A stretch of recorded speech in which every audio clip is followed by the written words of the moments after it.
Assalamualaikum warahmatullahi wabarakatuh. Bismillahirrahmanirrahim.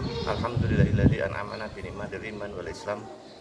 Wa nusalli wa nusallimu ala khairil anam wa ala alihi wa sahbihi ajmain, amma ba'du. Pada seluruh pemirsa yang kami hormati, kembali di channel Gus Char, dan pada kesempatan kali ini saya berada di makom Simbah Kiai Abdul Hamid yang berada di Kajoran. Dan lokasi daripada makam ini nanti bagi pemirsa bisa dilihat di Google Map. Insya Allah nanti bisa diteruskan atau bisa dicari di Google Map. Dan untuk itu nanti kita akan melihat, sebelum melihat kita nanti ziarah dulu di makam di belakang saya ini, dan nanti mungkin ada sedikit cerita tentang beliau nanti akan saya ceritakan, dan bagaimana cerita atau kisah dari karomah daripada beliau Simbah Kiai Abdul Hamid nanti kita simak bersama-sama. Oke, langsung saja pemirsa, bahwa beliau mempunyai putra-putri, yaitu ada 6.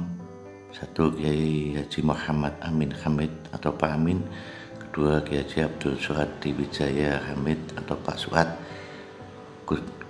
Gunjan Ki Dausat, kemudian Kiai Haji Pakoh Harifin, kemudian Kiai Haji Raden Rahmat, dan Kiai Haji Gumiwang Hamid. Yang terakhir adalah Nyai Hajah Khaidah Hamid. Untuk lokasi daripada Kiai Makom Kiai Haji Abdul Hamid terletak di Komplek Makam Situgur. Langsung saja kita ke karomah beliau. Karomah beliau yang pertama adalah beliau banyak membangun masjid. Artinya beliau ketika masih hidup memprakarsai berdirinya beberapa masjid yang berada di beberapa daerah.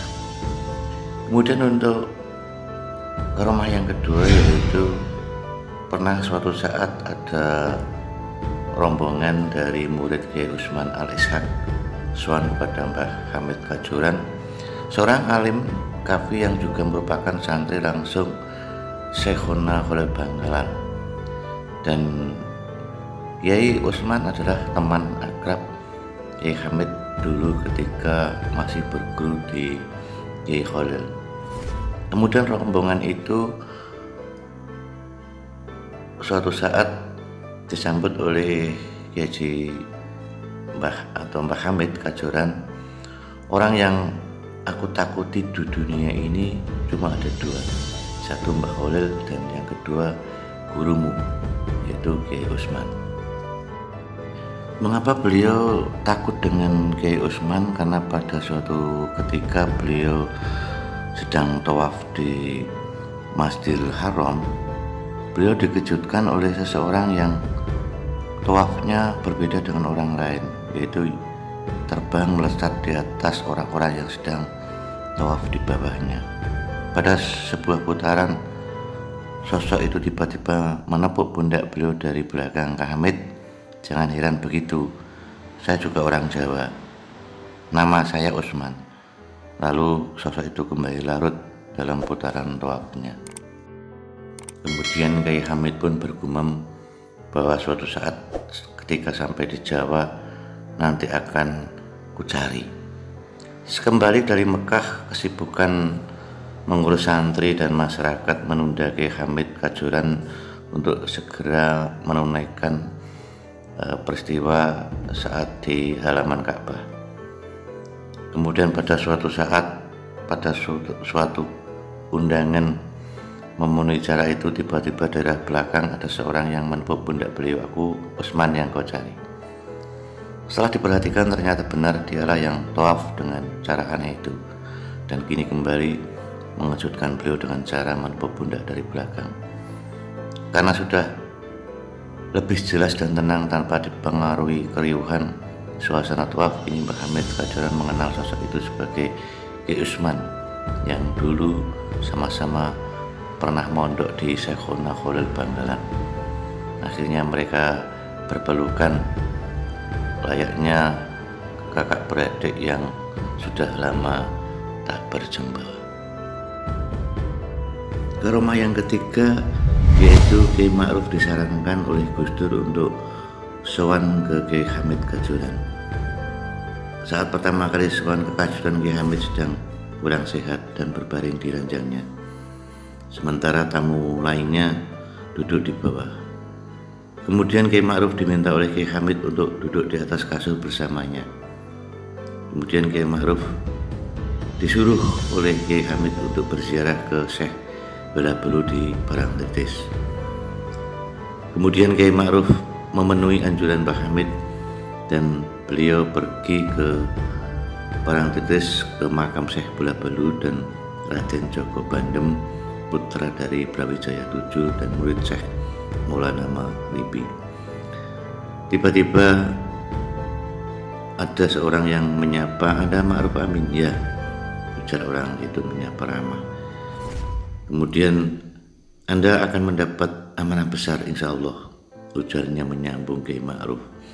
Tak semat gementar dan ditanya lebih lanjut hingga tak sadar orang itu telah pergi meninggalkannya. Dan akhirnya beliau pun ditunjuk menjadi Suriah PBNU seperti apa yang dikatakan saat bertemu orang asing di Parangtritis.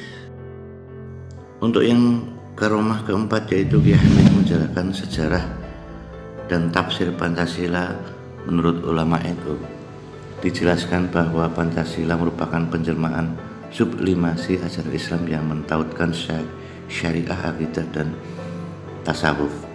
Oleh karenanya, kita bisa menjalankan 2 sila saja dari Pancasila secara konsisten dan benar. Insya Allah kita bisa menjadi wali. Demikian Kiai Hamid menjelaskan 2 sila tersebut adalah sila ketuhanan dan kemanusiaan. Mengamalkan sila ketuhanan artinya kita memahami dan mengerti Tuhan dengan segala kekuasaannya dan perintah dan larangannya.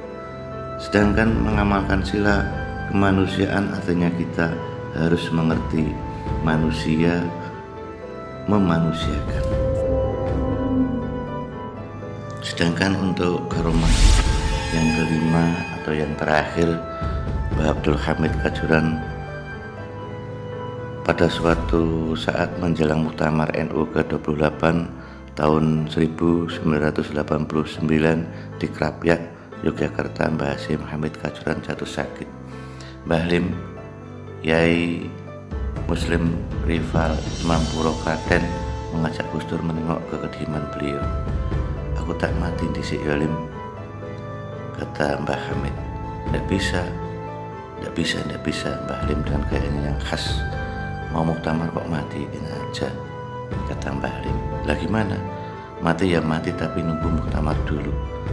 Tempat 40 hari sudah, hari itu berapa minggu sudah muktamar Mbah Hamid Kajuran Bapak."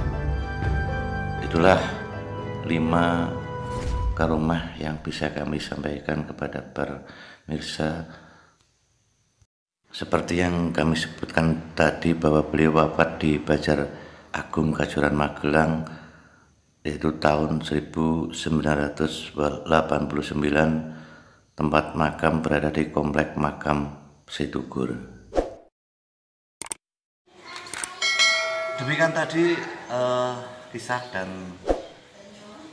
lokasi daripada makam Simbah Kiai Abdul Hamid yang berada di Kajuran. Bagi pemirsa, nanti jikalau ingin berziarah di sini dibuka 24 jam. Untuk waktu yang ramai biasanya malam Jumat. Dan itu saja yang bisa kami sampaikan. Semoga bisa bermanfaat.